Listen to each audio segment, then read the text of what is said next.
ये मतलब जैसे मान लीजिए कि पहले क्या करते थे, रिवीजन के लिए हम क्या करते थे, नोट्स पढ़ते थे बस। लेकिन अब क्या करेंगे कि थोड़ा क्वेश्चन सॉल्व करेंगे। होता है ना, कुछ बच्चे सिलेबस खत्म करने रेस में ऐसे लगे रहते हैं कि ठीक है उन्होंने बता दिया, या फिर उनका किसी दोस्त का सिलेबस खत्म हो गया तो मैं भी खत्म करने की कोशिश में सब कुछ ऐसे ही पढ़ के खत्म कर दूं। पता है ये मत करना यार। तो आप जब रिवीजन करना शुरू करेंगे तो पूरा ब्लैंक नहीं रहेगा, अगर थोड़ा थोड़ा रिवीजन करते रहोगे तो।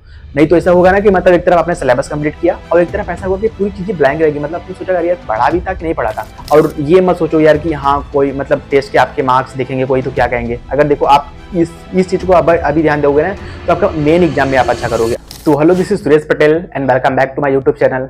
तो मैं आपके लिए लेकर आ गया हूँ 5 month strategy video for NEET 2025। देखो अब नीट के लिए मिला जो कि 5 ही मंथ बचे हैं, क्योंकि देखो नवंबर अब खत्म होने वाला है। आपके पास अब दिसंबर से लेकर के अप्रैल तक टाइम बचा है, क्योंकि मई में एग्जाम होना ही होना है। वो फर्स्ट वीक में हो जाए सेकंड वीक में, वो हमको काउंट ही नहीं करना है।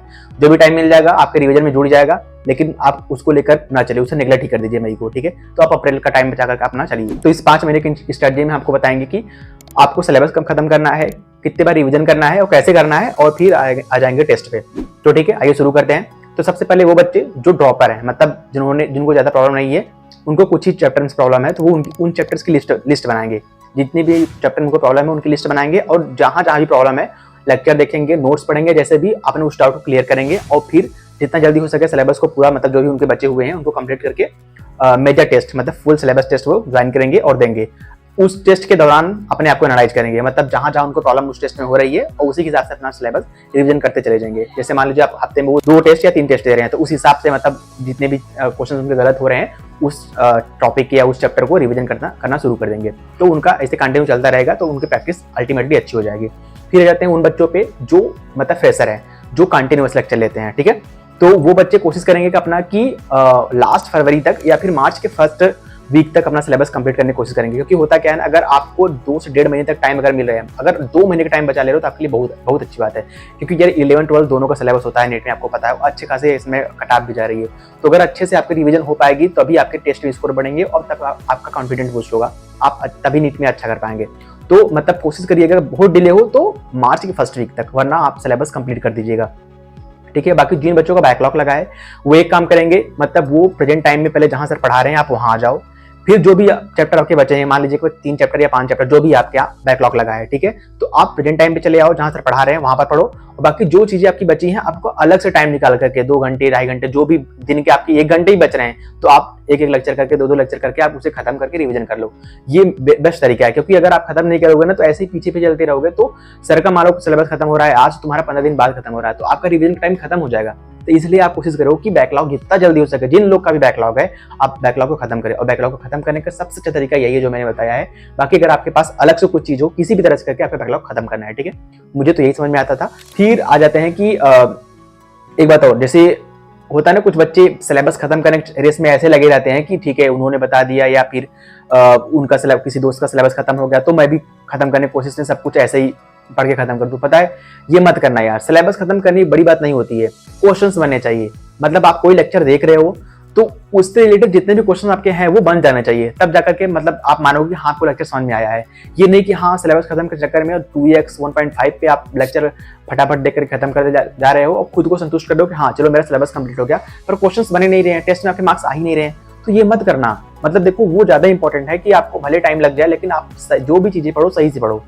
मान सकते हैं कि हो सकता है कि मतलब आपका सिलेबस कंप्लीट करने में टाइम ज्यादा लग जाए या रिवीजन करने का टाइम कम बचे, तो कम से कम जो भी चीजें आपने पढ़ा होगा सॉलिड पढ़ा होगा ना, तो रिवीजन को टाइम कम लगेगा उसके लिए।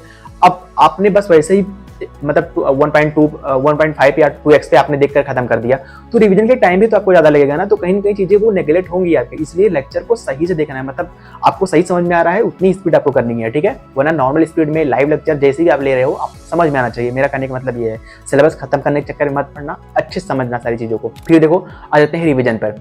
रिवीजन के लिए देखिए आपने टाइम टेबल में अपने रिवीजन का टाइम बनाया होगा कि हाँ आपको 2 घंटे या 3 घंटे जो भी अपने रिवीजन का बनाया होगा, तो आप थोड़ा थोड़ा उसका टाइम बढ़ाते जाओ। क्योंकि अब एग्जाम नजदीक आ रहा है, तो होता क्या है ना, अगर आप थोड़ा थोड़ा टाइम रिवीजन के लिए आप बचाते रहोगे ना, तो जब आप रिवीजन करने जो मतलब आप मान लीजिए कि आपने मार्च से रिवीजन करना शुरू किया, मार्च अप्रैल 2 महीने, तो आप जब रिवीजन करना शुरू करेंगे तो पूरा ब्लैंक नहीं रहेगा अगर थोड़ा थोड़ा रिवीजन करते रहोगे तो।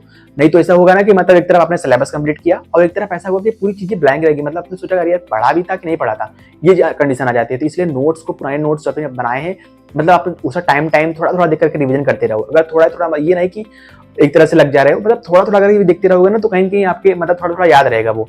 तो आप जब रिवीजन करना शुरू करोगे तो फिर अच्छे से आपको याद रहेगा। तो रिवीजन का टाइम बढ़ा दो, जो भी आपका टाइम है उसमें 1 घंटे 2 घंटे जो भी आपके ऐड हो पाए, अपना कहीं से भी टाइम निकाल करके आप उसमें दो रिवीजन को, ठीक है। तो इसलिए मतलब आपका रिवीजन अच्छा हो जाएगा। फिर आ जाते हैं टेस्ट पे। मैं पता है नॉर्मल वीडियो भी बनाता हूँ, तब पर भी टेस्ट पे बहुत डिस्कस करता हूँ, क्योंकि टेस्ट यार मतलब सच में बहुत ज्यादा इंपॉर्टेंट है। मतलब ये जान लो ना कि अगर टेस्ट का मैं बोलूँ ऐसे नॉर्मल, तो प्रिपरेशन का दर्पण है। मतलब वो कहीं ना कहीं हमेशा आपको बताता है कि हाँ आप कितने पानी में हो। सिंपल शब्दों में यही जानो कि मतलब टेस्ट यही बताता है कि आप कितने पानी में हो। मतलब ये जान लो कि अगर एक बंदा है जो बायोलॉजी को पूरी तरह से मतलब पूरा पढ़ा है, और एक बंदा है जो बायोलॉजी को पढ़ने के साथ साथ उसने टेस्ट भी दिया है, तो दोनों अगर एग्जाम में बैठेंगे तो ज्यादा स्कोर वो करेगा जो टेस्ट दिया है, क्योंकि पढ़ना ही बड़ी बात नहीं होती है। टेस्ट आप दोगे ना तो कहीं कहीं आप सारी चीजों को समझोगे कि मतलब आप कितने टाइम में कितना किसको टाइम दोगे। खुदा कहना मतलब हर एक क्वेश्चन के लिए 1 मिनट मिलता है, लेकिन हम लोग बायोलॉजी क्वेश्चन टाइम बचा करके हम फिजिक्स या केमिस्ट्री टाइम देते हैं। तो ये सारी चीज कहाँ से हमको पता चलती है? टेस्ट से ही पता चलती है। इसलिए टेस्ट देना बहुत जरूरी। अब ये मत कभी करना यार, मतलब बहुत लोग होते हैं, मैंने देखा है कि मतलब वो देखते हैं कि मेरा सिलेबस नहीं कंप्लीट है इस संडे का, तो मैं इस संडे का टेस्ट स्किप कर दे रहा हूँ। ये नहीं होता यार। मतलब अगर 5 चैप्टर्स आ रहे हैं टेस्ट में आपके, आपने 2 भी पढ़ा है तो आप 2, मतलब मेन मोटिव आपका ये होना चाहिए कि 2 चैप्टर जो पढ़े हुए हैं आपके हैं उससे क्वेश्चन गलत नहीं होने चाहिए यार। ये नहीं कि जो 3 चैप्टर पढ़े हैं उस मतलब उसके लिए लेकर आप बैठो। मेन मोटिव आपका वो 2 चैप्टर होना चाहिए, ठीक है। और ये मत सोचो यार कि हाँ कोई मतलब टेस्ट के आपके मार्क्स देखेंगे कोई तो क्या कहेंगे। अगर देखो आप इस चीज को अभी ध्यान दोगे ना तो आपका मेन एग्जाम में आप अच्छा करोगे। और अगर आप इस चीज को लेकर बैठोगे नहीं अभी क्या कौन क्या कहेगा, तो फिर मेन एग्जाम में आपको सब कहेंगे, ठीक है। तो ये चीजें नहीं देखना है। टेस्ट स्किप मत करो, सारे लोग टेस्ट दो। जो दे रहा है बहुत अच्छी बात है, जो नहीं दे रहा है वो देना स्टार्ट कर दो। और अगर एक बात, अगर पास में कोई कोचिंग इंस्टीट्यूट है या मतलब ऐसे ही अगर ऑफलाइन टेस्ट अवेलेबल है तो ज्वाइन कर लो, क्योंकि ऑफलाइन टेस्ट सबसे बेस्ट होता है। लेकिन नहीं है तो उसके लिए पैनिक नहीं करना है यार। मतलब हर एक चीज के लिए एक कोई न कोई तरीका होता है। तो जिनके लिए मतलब अगर मिल जा रहा है ऑफलाइन टेस्ट तो ठीक है ज्वाइन कर लो। जिनको नहीं मिल रहा है वो क्या करेंगे, मतलब अभी तो ठीक है, अभी नॉर्मल आप ऑनलाइन टेस्ट देते रहो, लेकिन लास्ट में जब 2-1.5 महीने आप एग्जाम बच जाए तो OMR की फिलिंग की प्रैक्टिस स्टार्ट कर देना। बस मेन चीज ऑफलाइन का ये होता है कि आपको OMR की फिलिंग की प्रैक्टिस होनी चाहिए, क्योंकि जिससे मेन एग्जाम में जाकर के आप गलती ना करो।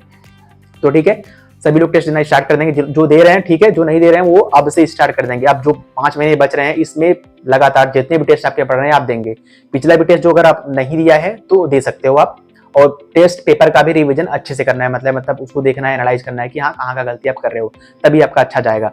और बाकी फिर जो टाइम बच रहा है इसमें थोड़ा सा थ्योरेटिकल से आप प्रैक्टिकल की तरफ शिफ्ट होइए। मतलब जैसे मान लीजिए कि पहले क्या करते थे रिवीजन के लिए, हम क्या करते थे नोट्स पढ़ते थे बस, लेकिन अब क्या करेंगे कि थोड़ा क्वेश्चन सॉल्व करेंगे, ठीक है। तो ज्यादा टाइम आप प्रैक्टिस पे दो, ठीक है। तो बचा हुआ टाइम है, अगर आप इस हिसाब से अपने आप को यूटिलाइज कर रहे हो कि सिलेबस कम खत्म करना है, टेस्ट कितने देने हैं, आप इस हिसाब से आप अपने आप को मतलब जो टाइम बचा है उसमें लगा दो, तो मतलब अच्छी प्रिपरेशन हो पाएगी और अच्छा स्कोर कर पाओगे। और एक माइंडसेट अपना बना कर रखना यार, क्योंकि लगातार जो है मतलब कट ऑफ बढ़ता जा रहा है। और इस बार तो मतलब एक हद ही हो गई, मतलब 600 पर 650 पर लगभग कट ऑफ गई है।